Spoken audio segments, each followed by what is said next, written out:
Jemput kopi dulu, Lur. Ngomongin pasukan perdamaian itu memang nggak bisa cuma dilihat dari angka atau emosi sesaat. Fakta di lapangan keras, ada prajurit yang gugur. Tapi di sisi lain, ada juga peran strategis yang sering nggak kelihatan di permukaan. Dalam konteks United Nations, misi peacekeeping itu bukan perang terbuka, tapi operasi stabilisasi di wilayah konflik. Indonesia sendiri aktif lewat kontingen Garuda dan penempatannya tersebar di berbagai wilayah rawan, seperti Lebanon lewat misi UNIFIL sampai Kongo di MONUSCO. Nah, soal narasi lebih baik ditarik saja. Ini menarik buat dibedah lebih dalam.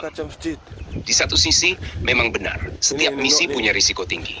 Prajurit Indonesia pernah gugur, baik karena serangan langsung, ranjau, maupun kondisi ekstrem di medan operasi. Itu realita yang nggak bisa ditutup-tutupi. Tapi di sisi lain, ada pertimbangan besar kenapa Indonesia tetap kirim pasukan. Pertama, ini soal posisi global. Indonesia ingin dilihat sebagai pemain aktif dalam keamanan internasional.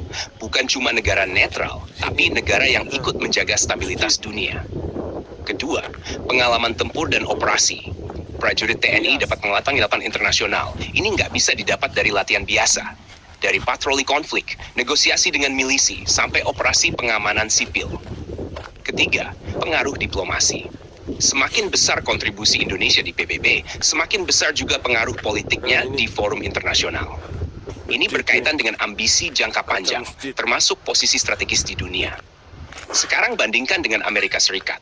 Mereka hampir nggak kirim pasukan, tapi tetap dominan karena uang dan kekuatan militer globalnya. Indonesia beda, jalurnya adalah presence di lapangan. Jadi sebenarnya ini bukan sekadar soal kasihan atau tidak. Ini soal pilihan strategi negara. Mau bermain aman di dalam negeri, atau ambil risiko untuk posisi global. Kalau ditarik semua, Indonesia kehilangan pengaruh, pengalaman tempur, dan posisi sebagai salah satu kontributor utama pasukan PBB.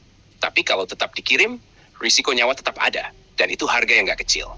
Nah, disinilah debatnya selalu hidup, antara kepentingan nasional versus keselamatan prajurit. Menurutmu sendiri gimana, Lur? Lebih baik Indonesia fokus dalam negeri aja, atau tetap main di panggung dunia?